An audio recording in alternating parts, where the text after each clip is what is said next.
Alors bonjour à toutes et tous, merci Florian Gully de t'être déplacé pour nous, pour cette conférence organisée par le Parti ouvrier et populaire vaudois sur le thème de l'antiracisme. Et il fait suite au livre que tu as publié qui s'appelle L'antiracisme trahi, défense de l'universel.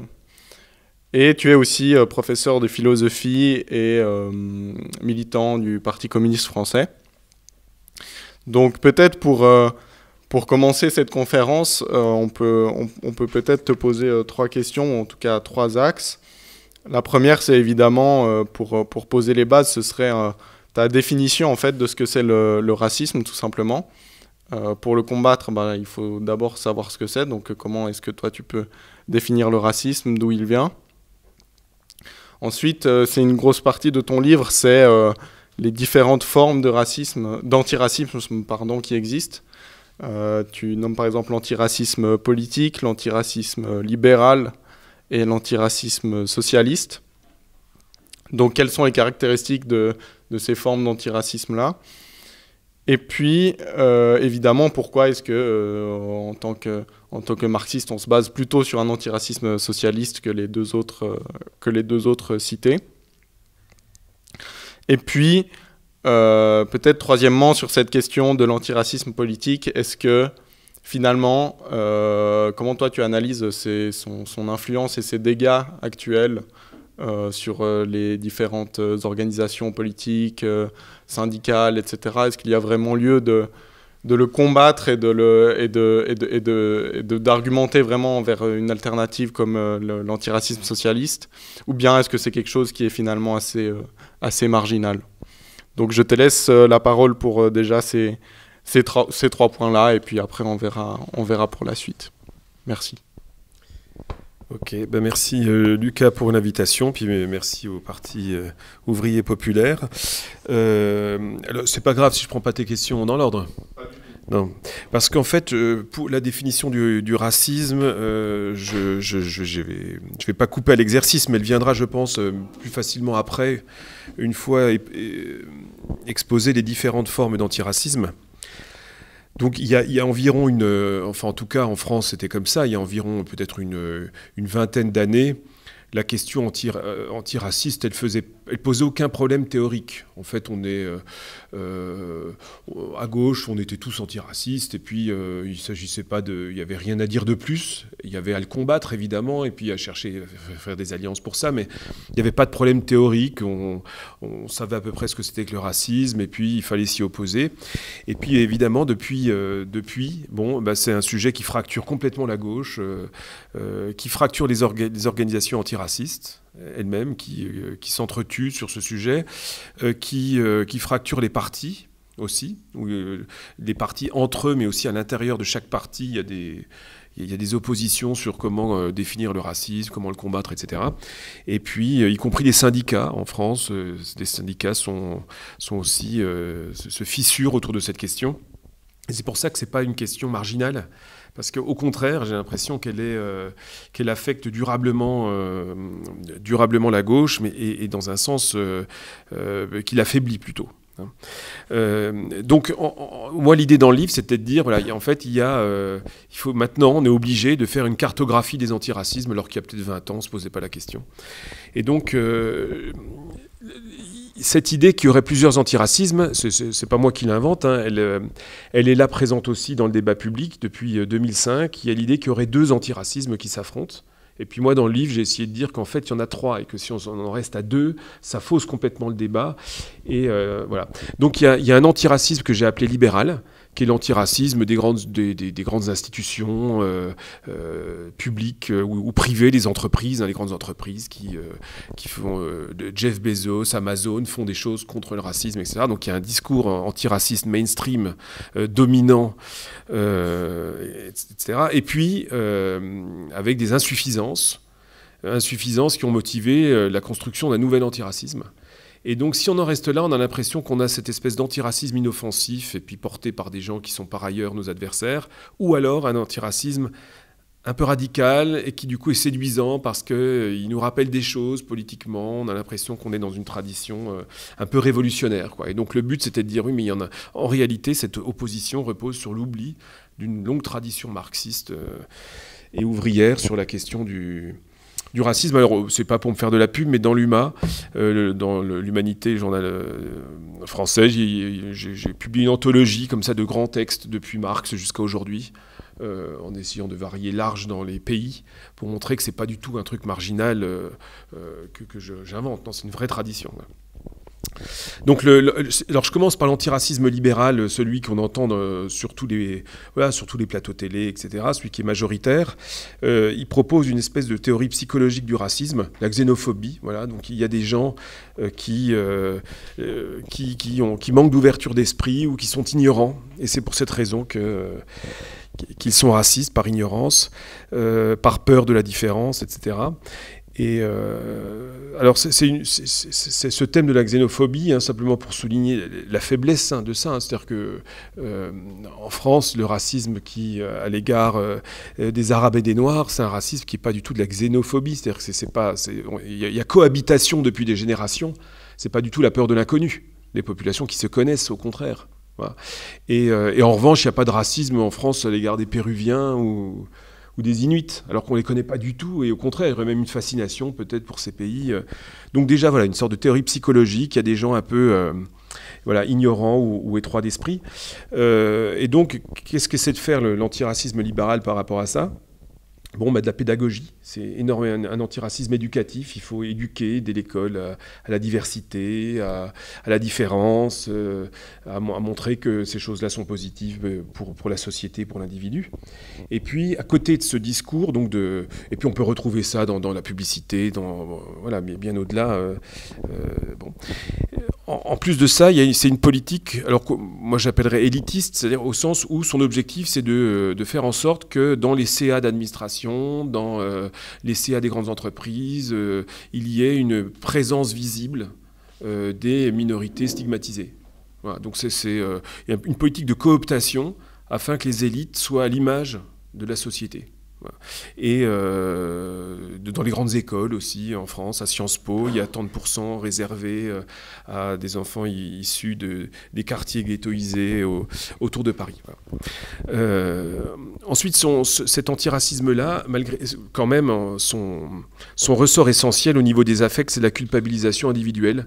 En France, depuis les années 80, c'était autour du Parti socialiste, il y a vraiment l'idée qu'on culpabilise les individus en leur expliquant que le racisme, finalement, c'est soit un symptôme de vieillesse. Donc il y avait un slogan dans les années 80 en France, la jeunesse emmerde le Front National. Alors qu'en fait, c'est pas vrai. C'est-à-dire que quand on va aux élections, c'est malheureusement pas le cas. Mais il y a cette idée de ringardiser le raciste, c'est un vieux, ou alors c'est un nazi aussi, hein, ou fasciste tout de suite, etc. Donc on essaie de jouer sur des affects, ou des gens qui sont idiots, voilà, à qui il va falloir expliquer justement comment penser correctement. Donc cet antiracisme-là, élitiste, porté par les grandes institutions, culpabilisant, il était normal de le combattre. Il était normal de considérer que ce n'était pas suffisant. Et d'ailleurs, il n'a pas produit d'effet positif. Enfin, en tout cas, en France, l'extrême droite a continué à monter. Et puis, il y avait des choses un peu louches quand même derrière cet antiracisme-là. D'abord, un très fort mépris de classe. C'est-à-dire qu'en fait, il y avait une bourgeoisie intellectuelle qui se présentait comme une sorte de minorité civilisée. Et la populace, souvent les gens des classes populaires, qui sont un peu bêtes, qui ne sont pas assez diplômés, qui ne comprennent pas. Et donc il faut qu'on leur explique qu'ils se trompent, etc. Donc il y avait ce regard condescendant quand même d'une fraction de la bourgeoisie intellectuelle qui pouvait sembler là aussi très discutable. Il y avait eu une conférence du sociologue Bourdieu qui pointait ça en disant au cœur de l'antiracisme, il y a une forme de racisme parfois. Il dit de racisme de l'intelligence. Les intelligents qui se plaisent à se penser comme au-dessus. Voilà, ils se distinguent de la masse en disant nous on est antiracistes alors que regardez, les Français sont racistes, etc. Et évidemment par manque d'ouverture d'esprit. Voilà, donc forcément, le raciste, c'est quelqu'un qui n'est pas diplômé, alors que nous autres, diplômés, sommes très ouverts d'esprit, nous voyageons, nous rencontrons d'autres cultures. Puis en même temps, quand il faut faire des cartes scolaires pour éviter que leurs propres enfants se retrouvent dans des collèges à côté de la cité, etc., là, ils se débrouillent bien pour que leurs enfants évitent. Voilà. Mais donc un discours qui n'est pas forcément en cohérence avec leur pratique qui pouvait sembler critiquable. Et puis c'est aussi une politique paternaliste à l'égard des gens qui sont visés par le racisme, parce qu'en fait cette politique-là se fiche complètement de ce qui se passe au fond dans les cités. C'est-à-dire que ce qui compte, c'est de coopter quelques personnes et puis de les mettre dans des positions de pouvoir, ce qui en soi est positif. Hein, mais souvent c'est allé de pair, c'était typiquement la politique du Parti socialiste, avec une indifférence complète avec ce qui se passait dans les quartiers populaires en France, et notamment à des formes d'effondrement quand même, de ghettoisation, hein, de marginalité aggravée. Voilà, une sorte d'indifférence avec ça. Donc on pouvait se permettre d'être antiraciste et se fiche complètement des quartiers populaires. Voilà. D'où l'idée d'un nouvel antiracisme.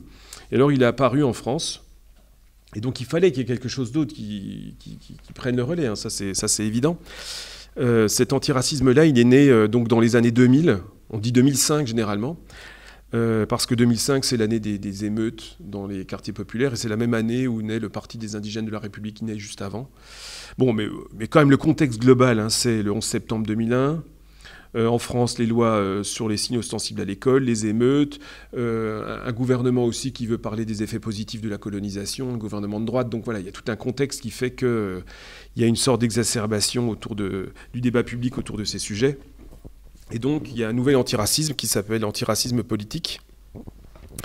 C'est lui qui choisit de se nommer comme ça, hein. Il apparaît, et donc lui, clairement, il veut rompre avec l'antiracisme précédent, qui était un petit peu abstrait, un petit peu fraternel, un petit peu naïf, quoi, d'une certaine manière, en disant non, il faut réintroduire de la conflictualité pour penser le racisme. Il faut renouer avec l'histoire, c'est-à-dire que le racisme, c'est pas des gens qui sont obtus. Le racisme, c'est lié à des histoires de l'esclavage, à l'histoire de la colonisation. C'est pas des gens qui sont idiots à qui on va expliquer les choses. Voilà, c'est plus profond, c'est historique. Et puis, la question des quartiers populaires, pour eux, ça devient central. C'est-à-dire que le but, c'est pas simplement d'avoir un présentateur télé issu d'une minorité. Le but, c'est de régler le problème des quartiers populaires. C'est ça le plus important. Et puis donc, dans le livre, j'ai essayé de présenter cet antiracisme à partir d'un auteur américain des années 60. Voilà, parce qu'en fait, le débat qu'on a en Europe aujourd'hui, il a eu lieu dans les années 60, aux États-Unis, dans la foulée du mouvement des droits civiques. Et donc, droit civique, c'est 1965. Donc, c'est la fin de la ségrégation légale et les droits politiques pour les Noirs. Et puis, tout de suite derrière, il y a le moment qu'on appelle Black Power, qui est inauguré par des émeutes dans toutes les grandes villes américaines. Bon. Et à ce moment-là, il y a énormément de débats parmi les Afro-Américains sur qu'est-ce qu'on fait, puisque il n'y a plus de loi de ségrégation, mais la ségrégation persiste, le racisme persiste. Donc comment on fait pour se positionner. Et donc il y a un de ces auteurs qui s'appelle, nous qu'on ne connaît pas trop, je crois, en Europe, qui s'appelle Stokely Carmichael, et qui me semblait être le père spirituel de l'antiracisme qu'on a aujourd'hui en Europe, là, sous le nom d'antiracisme politique. Voilà. Et donc j'ai essayé de résumer ces thèses. Hein. Donc je sais pas, je vais en prendre 3. D'abord, il met vraiment au cœur de son discours l'idée de race. Voilà. L'idée de race, c'était avant un mot des racistes, mais on le récupère. Voilà, c'est l'idée qu'on est stigmatisé, puis on récupère le mot, on retourne le stigmate contre les autres. Donc oui, il y a des races, alors elles ne sont pas biologiques, disent-ils, elles sont sociales, mais c'est comme ça, il y a des races, c'est pas rien d'être noir ou arabe, c'est l'équivalent d'une race. Et donc il faut parler de ça, dire il y a des blancs, des noirs, des blancs, des non-blancs, etc. Alors ça se traduit en France de cette façon, c'est-à-dire que jusqu'aux années 1980, les expressions qu'on utilise, c'est par exemple la main-d'œuvre immigrée. Là, le Manoukian qui est rentré au Panthéon, par exemple, c'était un résistant de la main-d'œuvre immigrée. Ensuite, on va parler de travailleurs arabes dans les années 70, ou travailleurs immigrés. Et à partir des années 80, terminé, ça va être les immigrés. Plus les travailleurs immigrés, c'est les immigrés, tout court. Ou les beurs, arabes, beurs, enverlans, etc. Ou maintenant, on dit les non-blancs, les indigènes, les racisés. mais sans qu'il y ait le renvoi à la classe. Parce que quand on dit travailleur immigré, on a la classe, travailleur, et puis l'origine. Mais là, on n'a plus que racisé, par exemple. Alors, est-ce que le racisé en question est ouvrier? Est-ce qu'il est maître de conférence? Est-ce qu'il est éboueur? Est-ce qu'il est ministre? On a l'impression que c'est une question qui, au fond, n'est pas vraiment importante, puisqu'on généralement, on dit personne racisée sans mentionner plus loin, sans dire plus. Voilà. Ensuite, ils vont parler, enfin cet auteur-là, Carmichael, de racisme structurel ou de racisme systémique. Ça aussi, c'est des termes qui sont dorénavant d'usage courant dans les associations.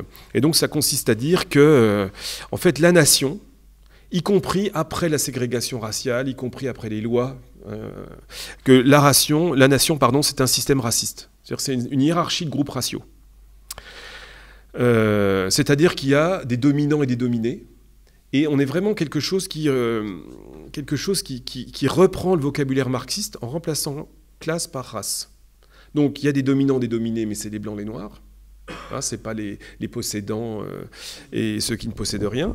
Il faut travailler à la prise de conscience raciale, comme avant on travaillait à la prise de conscience de classe.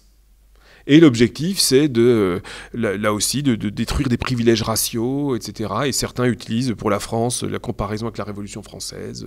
Il faut une nouvelle nuit du 4 août où les privilèges ont été abolis. Bon, ben là, c'est des privilèges de race. Et donc, cette fois, on culpabilise plus les individus, ça c'était l'antiracisme précédent, mais c'est au fond, de toute façon, tous les individus sont racistes, puisque la nation à laquelle ils appartiennent est raciste.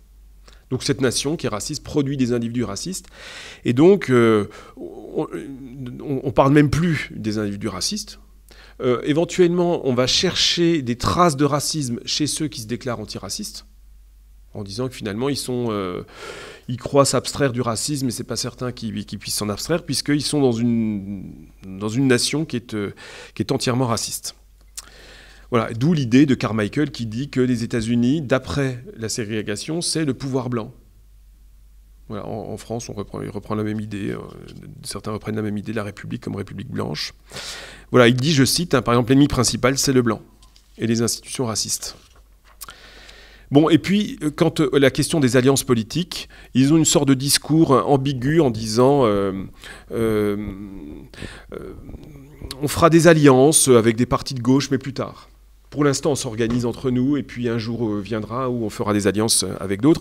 Mais en même temps, ils rendent des alliances impossibles, puisque une fois que vous avez dit qu'il y avait des dominants, des dominés, qu'il y avait des blancs qui exploitaient les non-blancs, comment est-ce qu'on peut faire une coalition avec des gens qui nous exploitent ou des gens qui nous oppriment? Ça paraît un peu invraisemblable. Donc, dans les faits, c'est quelque chose qui a plutôt tendance à empêcher les coalitions. Alors là, tu parlais, Lucas, tout à l'heure de Houriya Boutedja qui a sorti un livre où elle parle d'alliance. C'est une représentante de cet antiracisme où elle parle d'alliance entre les beaufs et les barbares. Mais en fait, tous ces textes d'avant empêchent une convergence, puisqu'elle n'a pas arrêté de dire que de toute façon, les travailleurs blancs bénéficiaient du racisme. Donc, on ne voit pas tellement comment il peut y avoir de coalition.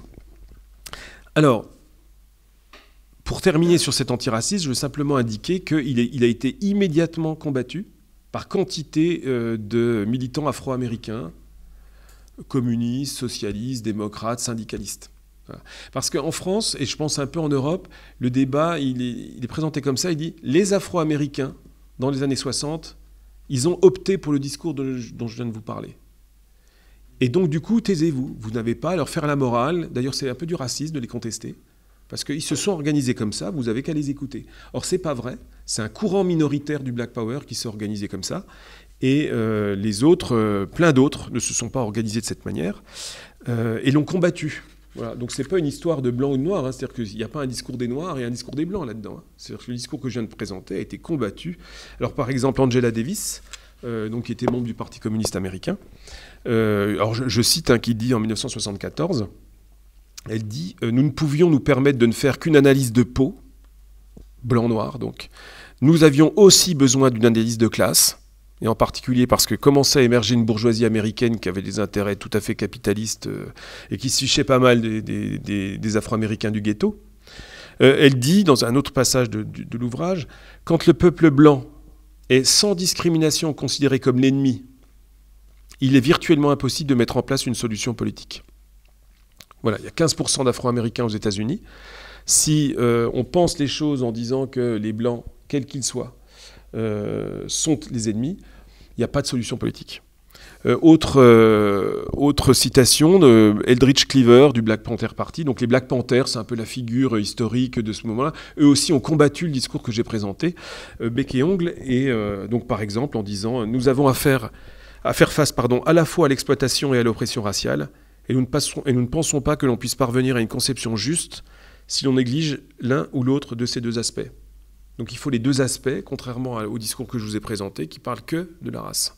Donc c'est étonnant parce que souvent on reproche aux marxistes de tout réduire, d'avoir une vision réduite à un facteur qui est la classe. Là, c'est pas du tout ce qu'ils disent. Ils disent il faut plusieurs facteurs, il en faut deux, il n'en faut pas qu'un. On ne peut pas penser les Noirs américains que sous l'angle de la couleur de peau. Et puis, dernière chose, c'est Martin Luther King qui se disait socialiste. Alors, dans la guerre froide, il ne disait pas communiste, mais il disait socialiste, et qui connaissait Marx, qui avait lu, qui l'avait travaillé, a toujours refusé l'idée de racisme systémique. Dire que la nation est un système raciste, et lui, il disait non, la nation, et ça c'est Hegel et Marx derrière, c'est une contradiction, c'est un processus contradictoire. Donc dans nos pays, il y a des tendances racistes et des tendances égalitaires qui s'affrontent, et selon les époques, telle ou telle tendance prend le pas sur une autre. Et donc, par exemple, Martin Luther King, c'est des pages qui sont saisissantes, il se revendique du Sud, des États du Sud. C'est-à-dire que pour nous, les États du Sud, aujourd'hui, on dirait, bon, c'est des États racistes. Lui dit non, les planteurs ont trahi l'esprit du Sud. Le Sud, c'est nous. Eux, c'est des traîtres. Bon, ben c'est important cette manière de faire d'un point de vue politique, parce que ça veut dire qu'il ne commence pas par se mettre à dos la totalité de la population du Sud. Au contraire, il dit, moi, je suis du Sud, c'est eux. C'est une poignée là qui ont trahi le... Alors, pourquoi combattre donc voilà, il a été combattu immédiatement par quantité de militants afro-américains. Et pourquoi, donc, je pense qu'il est nécessaire de le combattre aujourd'hui, pour deux raisons. D'abord parce que, en fait, il obscurcit le réel, cet antiracisme, qui ne retient que la dimension raciale, blanc, non blanc, comme lecture, comme grille d'analyse du réel principal. Alors, en fait, si on prend quelques exemples, on le voit bien. Si vous prenez, par exemple, les incarcérés aux États-Unis, bon, si vous prenez l'analyse en termes de race, ce qui est l'analyse mainstream aux États-Unis, il y a un tabou sur la classe qui fait que les statistiques raciales, on les a, les statistiques en termes de classe sociale, on ne les a pas. C'est les sociologues qui doivent faire le travail. Donc, par exemple, vous prenez le Washington Post, il vous donne quantité d'informations sur les tués par la police, les incarcérés. Vous avez, je sais pas, vous avez 30 critères. Nationalité, race, genre, âge, est-ce qu'il était fou, est-ce qu'il n'était pas fou, est-ce qu'il avait des armes, est-ce qu'il était ivre. Enfin, il y a un critère qui n'y a pas, c'est la classe. Ça semble être un critère non pertinent pour penser les tués par la police. Bon, ben, si vous prenez que le critère de race, blanc-noir, bon, ben vous avez des différentiels de taux d'incarcération gigantesques. Voilà, les Noirs sont beaucoup plus emprisonnés que les Blancs, plus tués par la police que les autres, en termes relatifs. Alors que si vous introduisez la classe, c'est-à-dire si vous prenez deux variables au lieu d'une, on voit apparaître des choses intéressantes qu'on ne voit pas avec la seule variable. Donc par exemple pour l'incarcération, si vous introduisez la classe, ben vous vous rendez compte qu'en fait, bourgeoisie noire, bourgeoisie blanche ont le même taux d'incarcération très faible. Voilà. Très peu des membres de la bourgeoisie blanche ou noire sont emprisonnés. Si vous introduisez la classe, eh bien là on voit qu'effectivement, les blancs des classes populaires sont beaucoup plus emprisonnés que les noirs de la bourgeoisie. Bon, mais c'est évident d'une certaine manière une fois. Bon. Par contre, évidemment, entre classes populaires, les Noirs, il y a un malus. Ils sont emprisonnés 2 fois plus que les Blancs. Mais par contre, on voit bien qu'il y a une dimension de classe du problème. C'est-à-dire que la plupart de ceux qui sont incarcérés vivent dans des quartiers délabrés. Voilà. Et donc, du coup, la référence à une seule variable, la race, fait passer un peu ça sous le tapis. Les tués par la police, c'est pareil. 30% de ceux qui sont tués par la police sont des Noirs aux États-Unis, alors qu'ils représentent 12 à 15% de la population. Donc il y a une surreprésentation des Noirs dans les tués par la police. C'est le signe d'un racisme policier. Bon. Il devrait être 15%, au même niveau que leur niveau dans la population. Par contre, 50% de ceux qui sont tués par la police, ce sont des Blancs. La moitié de ceux qui sont tués par la police sont des Blancs. 30% sont des Noirs. Bon. Mais par contre, qu'est-ce qui réunit Blancs et Noirs tués par la police? Bon, bah, à nouveau, c'est la classe. C'est-à-dire que tous, alors c'est pas tous, mais c'est quoi? C'est 96% appartiennent aux classes populaires et aux couches les plus marginales des classes populaires. Donc en fait, aux États-Unis, il y a un biais de classe dans la manière de faire intervenir la police. On gère les classes populaires avec une politique policière ultra violente. Mais c'est pas du tout politisé comme ça aux États-Unis, c'est politisé comme un problème noir.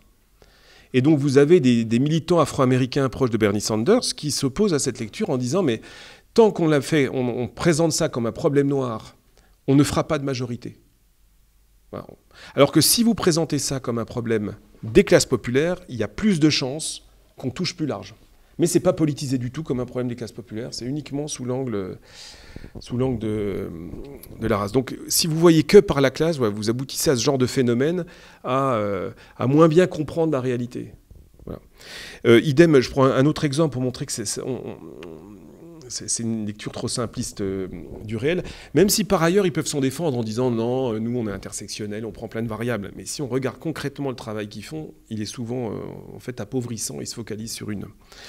Si vous prenez la question de la discrimination à l'embauche, bon, donc là aussi on voit des écarts de taux d'embauche selon la couleur. Et alors il y a un sociologue américain à Chicago qui est allé essayer de voir pourquoi les employeurs discriminaient, quoi. Bon. Et il fait une sorte de découverte que les employeurs noirs discriminent plus que les employeurs blancs. Alors il était un petit peu embêté avec ça. Et en fait, ça lui a montré qu'il a compris qu'il y avait plusieurs types de discrimination. Et que si on mettait juste racisme, comme a tendance à le faire l'antiracisme politique, là, eh bien, on passe à côté de différentes formes de discrimination. Et donc lui, il y a la discrimination raciste, c'est-à-dire je t'embauche pas parce que tu es noir et j'aime pas les noirs. Bon. Et il y en a une autre, et donc ça, c'est pas la discrimination de l'employeur noir. Bon, évidemment. Par contre, l'employeur noir, qu'est-ce qu'il dit? Il dit, moi, je l'embauche pas parce que moi, je les connais, les jeunes du ghetto, ils fument tous de la drogue, on peut pas compter dessus, ils arrivent jamais à l'heure. Et donc, ils appellent ça une discrimination probabiliste. C'est-à-dire que le fait qu'il soit noir, ça veut dire que probablement il est du ghetto. Et il va me ramener les problèmes du ghetto. Mais on ne lutte pas de la même manière contre la première discrimination et contre la deuxième. C'est pour ça que c'est très important de faire des différences. Au lieu de tout rentrer dans la case racisme, comme tendance à le faire cet antiracisme-là. Ou un autre exemple classique, mais il ne faut pas que je reste trop longtemps quand même sur cet exemple-là, c'est sur les taxis à New York. Donc on sait aussi qu'à New York, il y a des discriminations. Si vous levez la main à Manhattan pour être pris, c'est plus difficile d'être pris par un taxi si vous êtes noir. Bon, et donc ça va être pensé comme racisme. Alors que là aussi, ce serait peut-être plus intéressant d'introduire plusieurs variables pour complexifier, puisqu'on s'est rendu compte là aussi que les taxis noirs pouvaient avoir des pratiques de ce genre. Donc soit c'est de la discrimination raciste, c'est-à-dire que c'est motivé par la haine ou des Noirs, etc. Donc dans ce cas-là, la solution politique, elle est pénale. C'est-à-dire qu'il y a des lois aux États-Unis pour punir ce genre de comportement. Mais il y a quantité de taxis qui ne prennent pas des Noirs parce qu'ils disent qu'il est probable qu'il habite dans un quartier qui craint, où mon taxi où je pourrais me faire agresser. Donc je ne le prends pas parce que je n'ai pas envie d'aller ramener quelqu'un dans tel ou tel coin du Bronx. Et donc on ne lutte pas du tout de la même manière contre ça. C'est-à-dire que ça, il faut lutter en faisant de l'aménagement urbain, en essayant de faire en sorte qu'à New York, il n'y ait plus de quartiers complètement délabrés qui sont des coupe-gorge. Mais ce n'est pas la même chose que la première discrimination. Voilà. Donc si l'antiracisme précédent, il y a vraiment une dimension de compréhension du monde dans lequel on vit, et il a tendance à tout simplifier, à considérer que tout tort subi, ça relève forcément du racisme, et pas d'autres logiques. Voilà. Ils choisissent qu'un seul mot, qui est celui de racisme. Et puis l'autre problème, je ne reviens pas dessus, hein, c'est la question des alliances, hein, puisque c'est quelque chose qui rend difficilement pensables les alliances, quand bien même ensuite, là, on en disait tout à l'heure, certains changent d'avis sur les alliances, n'empêche qu'on a plutôt quelque chose qui qui laisse pas tellement de perspective à ça. Ne serait-ce parce que voilà, cette idée qu'il y a si les oppresseurs, il y a des oppresseurs et des opprimés, comment peuvent-ils coexister à un moment ou à un autre? Bon, tout ça me débouche sur le troisième antiracisme, et ça va me donner la définition du racisme. J'oublie pas ta question que tu posais. Voilà, ce débat là entre cette espèce d'antiracisme mainstream, etc., et puis l'antiracisme oppositionnel, radical, venu des États-Unis, etc., c'est un faux dilemme, c'est une fausse opposition. Il y a toujours eu une troisième voie. Tous les militants afro-américains dont je vous citais, du Black Panther, etc., Parti communiste américain, ils s'inscrivent dans cette troisième voie-là, qui est inspirée de Marx. Voilà. Alors ça ne veut pas dire que c'est parce que c'est Marx, et puis que non, c'est parce que ça donne des outils qui sont intéressants. Et donc, comment est-ce qu'il définit le racisme? Et du coup, c'est ma définition aussi, parce que moi, elle me convient. Alors, par exemple, Marx développe ça dans une lettre du 9 avril 1870 qu'il écrit à Vogt et Mayer, qui sont des immigrés allemands aux États-Unis, avec qui il correspond. Et donc, il traite du problème des immigrés, du racisme entre ouvriers immigrés irlandais et ouvriers anglais dans les grandes villes industrielles anglaises. Et puis dans cette lettre, il y a comme une sorte de base qui peut être généralisée, appliquée à d'autres contextes pour penser le racisme. Donc Marx, là-dedans, pour expliquer ce racisme-là, il dit que, en fait, il faut partir d'un conflit. Il y a un conflit réel dans les classes populaires. Voilà. Il ne faut pas partir de la psychologie, de la xénophobie, de la peur de l'inconnu, toutes ces catégories, en fait. Non, il y a des conflits réels. Il ne faut pas partir non plus simplement du passé. Ce n'est pas simplement la mémoire de la colonisation ou la mémoire de l'esclavage. Ces choses-là en jouent un rôle, etc. Mais non, il faut partir, d'un point de vue matérialiste, d'un conflit réel. Alors lui, le conflit qu'il donne, mais ce n'est pas le seul, par contre, c'est pas le seul. Mais le conflit qu'il met en avant, c'est évidemment la concurrence pour l'emploi. Donc s'il y a du racisme entre ouvriers irlandais et ouvriers anglais, c'est parce qu'il y a une concurrence pour l'emploi. Les ouvriers irlandais sont là parce qu'on les paye au lance-pierre. Voilà.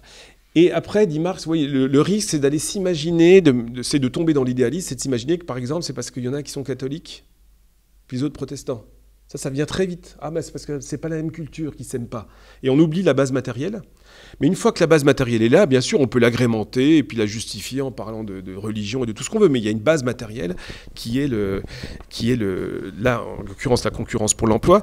À la fin du 19e, c'est raconté par d'autres auteurs socialistes. Toujours en Angleterre, vous avez une grosse immigration juive qui vient d'Europe de l'Est, qui fuit les pogroms. Et sur des ateliers à Londres, c'est marqué « Ici, on n'embauche que des juifs ».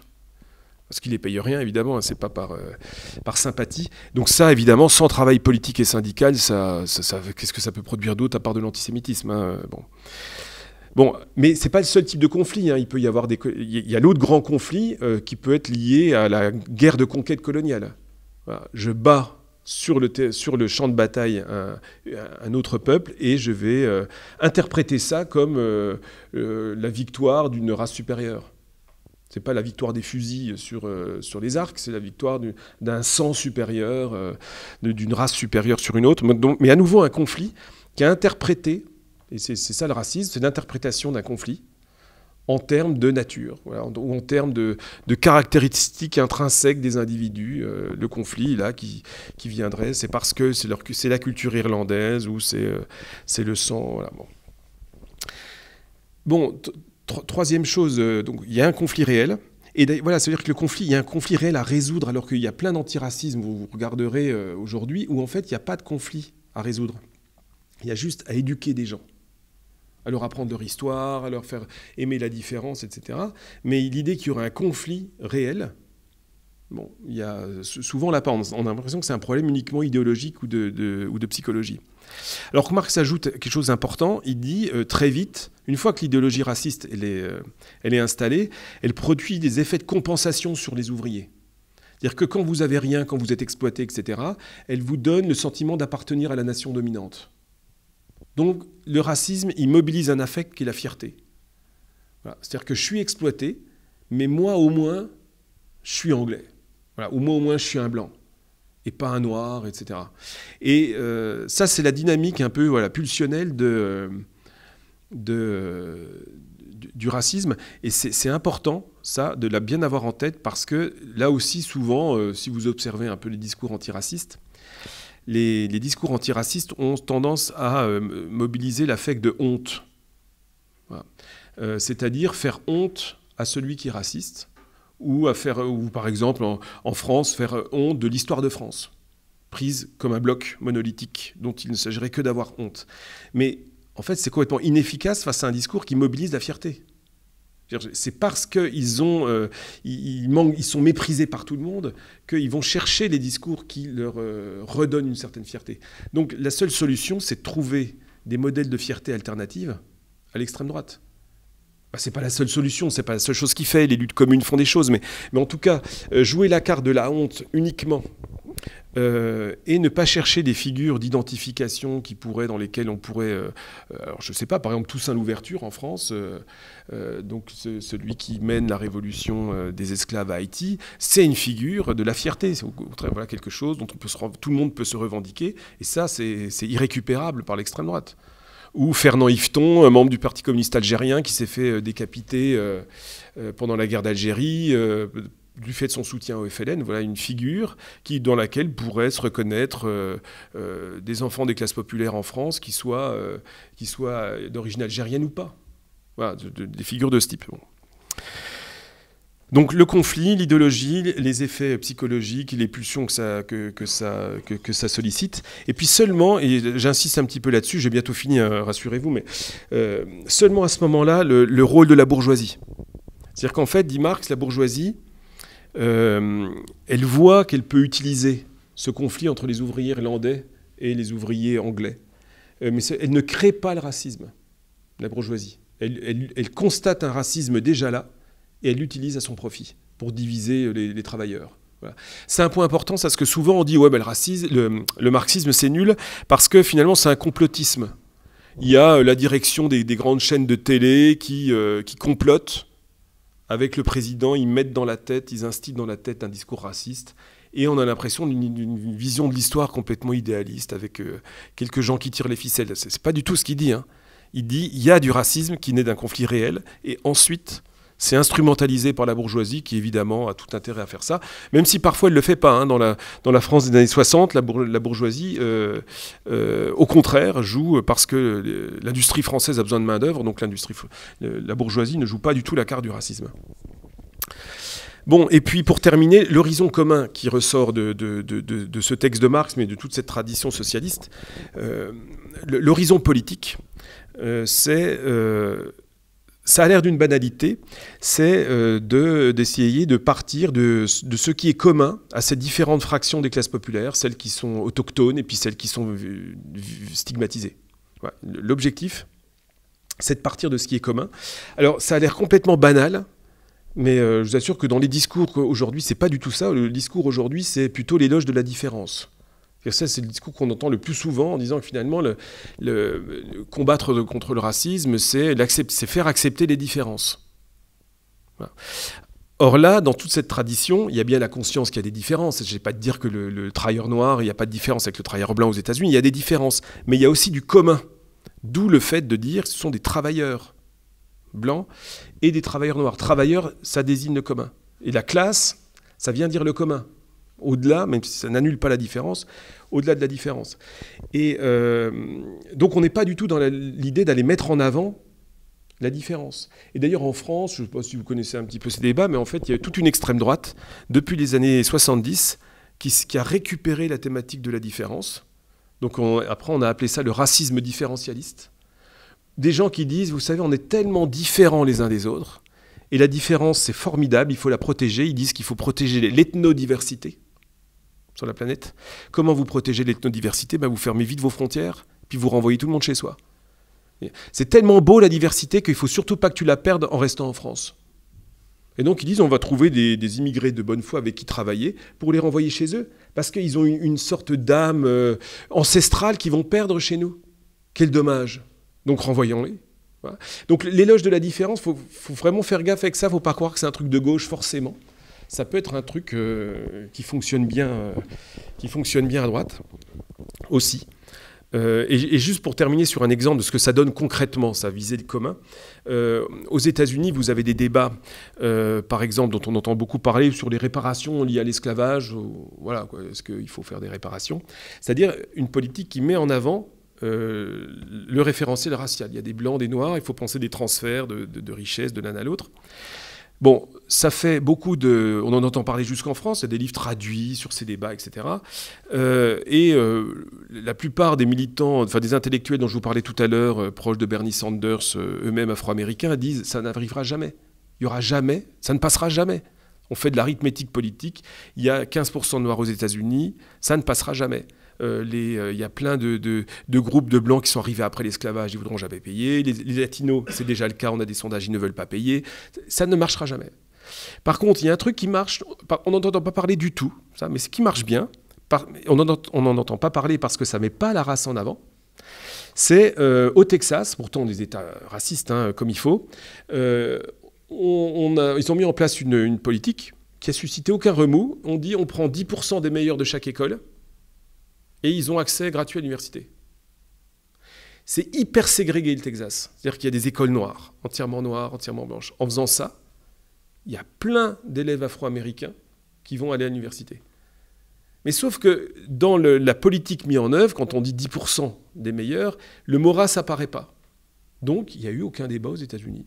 C'est au Texas pourtant, ça a été mis en place, ça change énormément de choses pour les Afro-Américains du Texas, sans remous, sans opposition, sans scandale, sans Trump ou je ne sais quoi.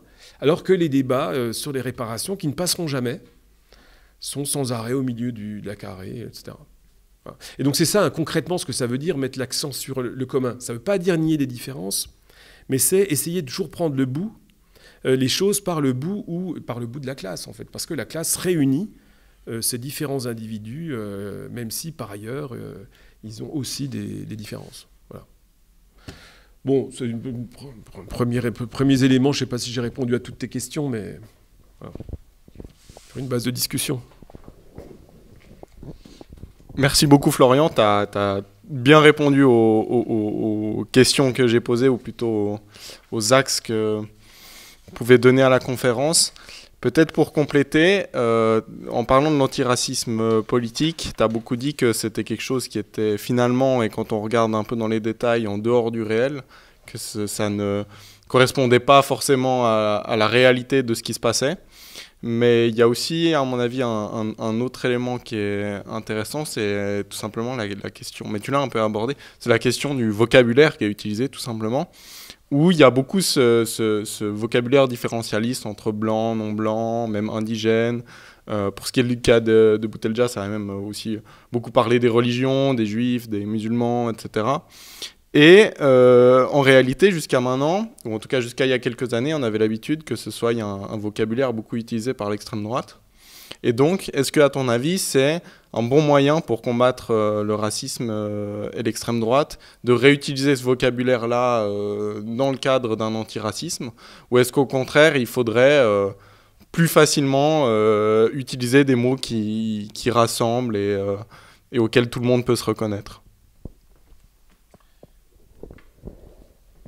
Ouais, merci de ta question. Oui, en effet, hein, alors pour les États-Unis, par exemple, blanc, noir, c'est des catégories qui ont été introduites par les planteurs, hein, par les esclavagistes. Hein. C'est-à-dire qu'au départ, quand les premiers esclaves arrivent sur les côtes américaines, il n'y a pas de blanc, il n'y a pas de noir. Dans les registres, en fait, ça n'existe pas. Il va falloir un certain temps parce qu'ils voient bien l'intérêt qu'ils pourraient avoir à faire ça, notamment à éviter des coalitions de différents travailleurs. Ils vont mettre en place des catégories raciales, mais au départ, il n'y en a pas. Donc c'est les planteurs qui mettent ça en avant.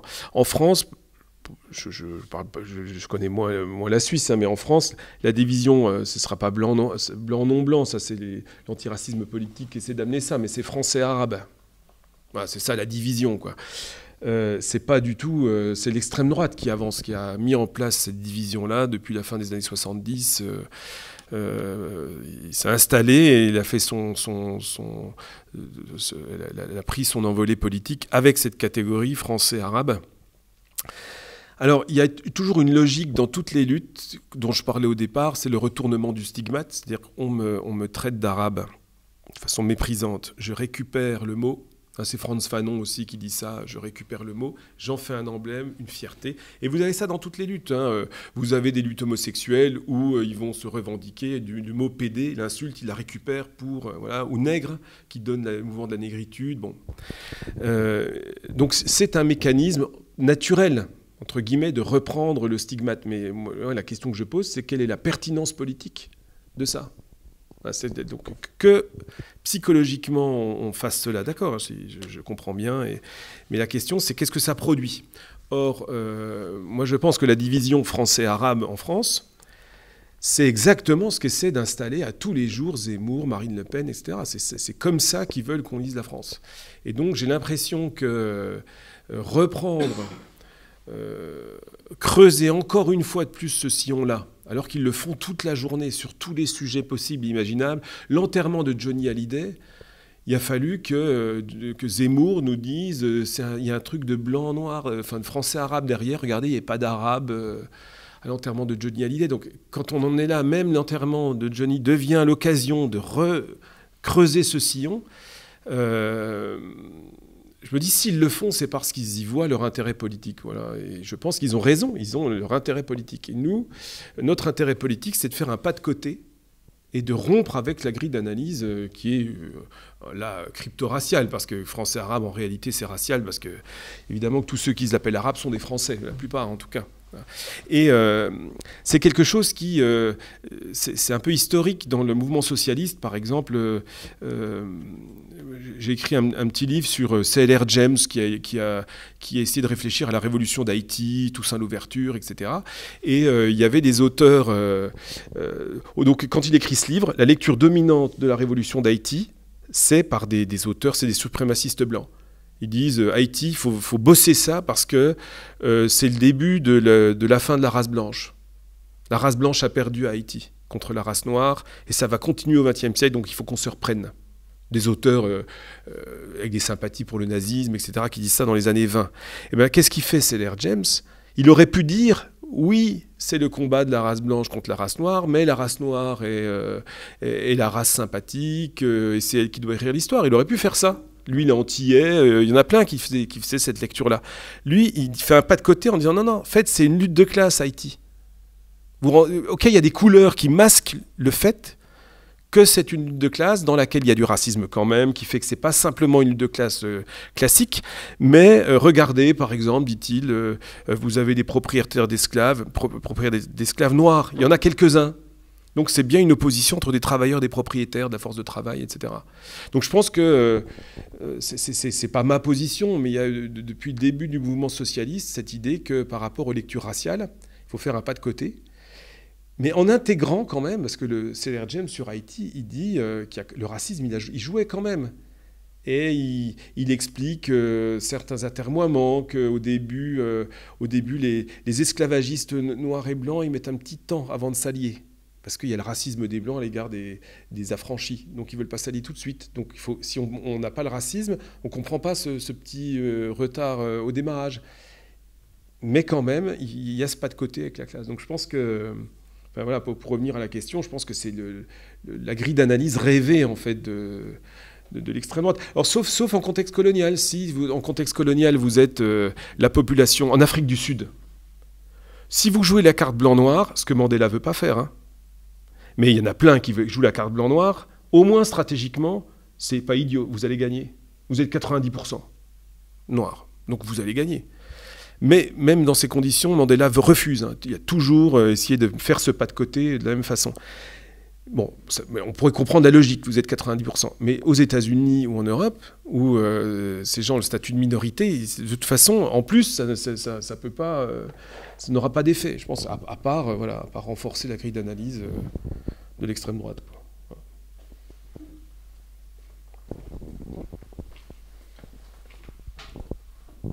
Merci beaucoup. Je ne sais pas s'il y a une autre question. Si ce n'est pas le cas, j'en ai une supplémentaire pour conclure. Moi, la question que je voulais poser, le dernier axe aussi, c'est la question de la force réelle de cet antiracisme politique. Il y a beaucoup de... Enfin, disons, il y a des minorités agissantes qu'on entend toujours beaucoup, y compris dans les médias, dans les réseaux militants, etc. Et on voit cet antiracisme politique quand même avec un certain écho, notamment dans les milieux militants, dans les milieux universitaires, etc. Mais est-ce qu'il a aussi un vrai écho, par exemple, chez les concernés, tout simplement, donc dans les quartiers populaires et chez les personnes victimes de racisme? Est-ce que, à ton avis, ils se reconnaissent dans cette forme de racisme-là, ou est-ce que, au contraire, c'est quelque chose qu'ils rejettent plutôt? Merci. Je pense que c'est difficile de répondre à cette question. Pour avoir quand même... Je suis enseignant, donc j'ai des jeunes sous les... En fait, j'ai plutôt l'impression que cet antiracisme politique, c'est une sorte d'émanation d'une sorte de sens commun qu'il y a pu avoir à un moment dans des quartiers populaires ou qu'il y a encore. C'est un peu l'émanation de ça. C'est pas lui qui contamine les quartiers, quoi. Mais il en a un peu l'émanation. Et c'est vrai que, par exemple, souvent, des élèves qui venant de ces quartiers populaires, ils ont qu'un seul mot pour dire injustice, c'est racisme.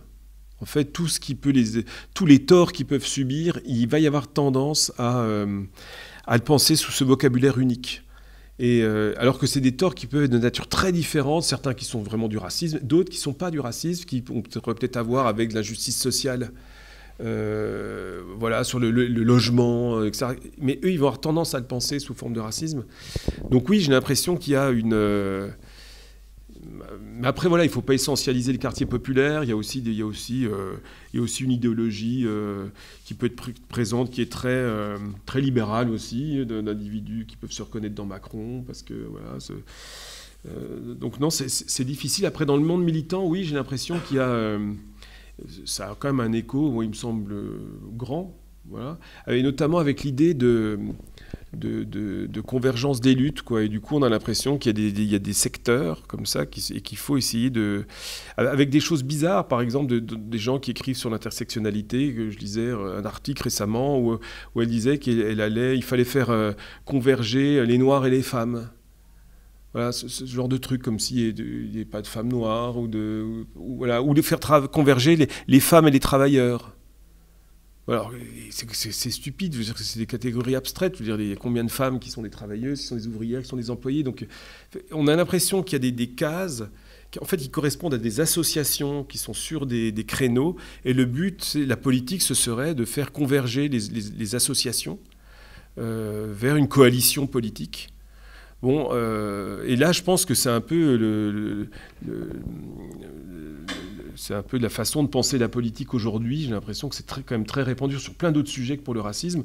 Il y a des causes comme ça qui sont posées les unes à côté des autres, et il faut trouver une sorte de... Il faut faire converger. Et d'où, alors qu'on pourrait très bien penser qu'une bonne partie des problèmes des gens des quartiers populaires sont des problèmes de classe. Et que peut-être que je sais pas, j'en sais rien, la plupart des problèmes qu'ils rencontrent sont des problèmes de classe. Il y a aussi des problèmes qui sont liés au racisme et un sort spécifique qui leur est fait par la police ou par d'autres choses.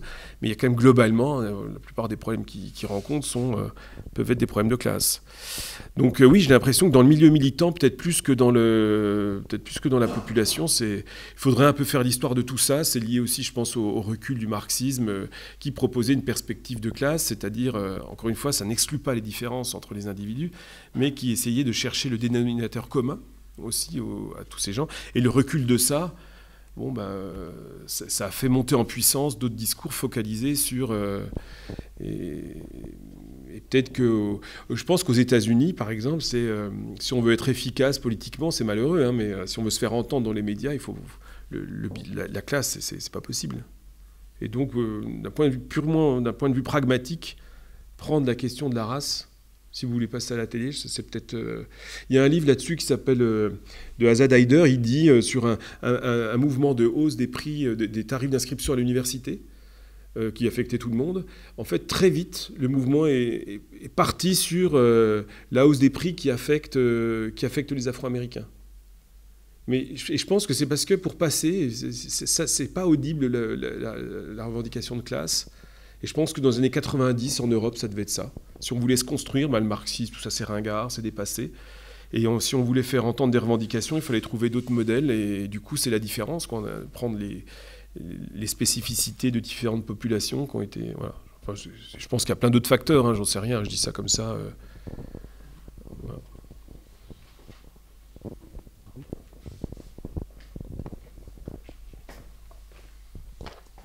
Merci beaucoup pour tous ces éclaircissements. S'il n'y a pas d'autres questions ou remarques, on peut finir la conférence là-dessus. On te remercie encore pour d'être venu et tes apports sur la question. Et on pourra retrouver du coup cette conférence sur YouTube et sur divers canaux pour former un certain nombre de personnes à ces questions. Merci beaucoup. Merci à toi.